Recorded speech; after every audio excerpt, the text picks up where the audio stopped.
السلام علیکم، آپ دیکھ رہے ہیں نور اردو پوائنٹ۔ جب تم دنیا کی مفلسی سے تنگ آ جاؤ اور رزق کا کوئی راستہ نہ نکلے تو صدقہ دے کر اللہ سے تجارت کر لیا کرو۔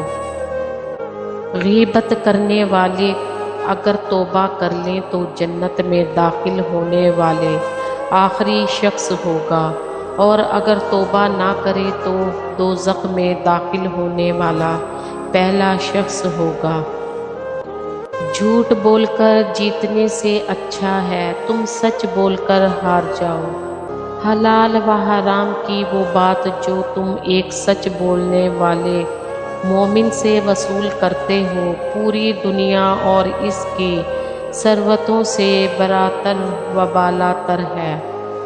تم اپنے ماں باپ کے ساتھ سعادت مندی سے پیش آنے کی ریت ڈالو، تمہاری اولاد تمہارے واسطے فرما برداری کا مظاہرہ کرتی رہے گی۔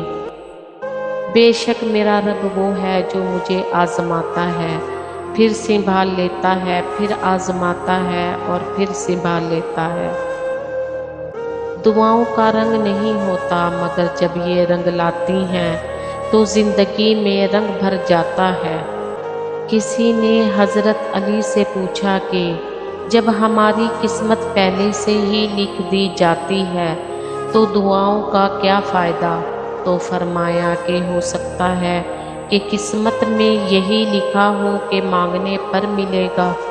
مال یا جان کا چلے جانا نقصان نہیں، انسان کا سب سے بڑا نقصان کسی سے نظر سے گر جانا ہے۔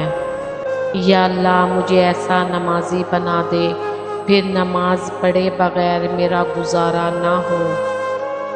رشتے خون کے نہیں احساس کے ہوتے ہیں، اگر احساس ہو تو اجنبی بھی اپنے ہو جاتے ہیں، اگر احساس نہ ہو تو اپنے بھی اجنبی ہو جاتے ہیں۔ اگر دنیا بہترین جگہ ہوتی تو یہاں کوئی روتے ہوئے پیدا نہ ہوتا۔ اگر کوئی تم سے ناراض ہے اور اسے اس بات کا غرور ہے کہ تم اسے منا لو گے تو اس کے غرور کو ٹوٹنے مت دینا۔ میں تیری رحمت سے بالکل مایوس نہیں ہوں، یا اللہ بس مجھے میری ہر آزمائش میں کامیابی عطا فرما دے۔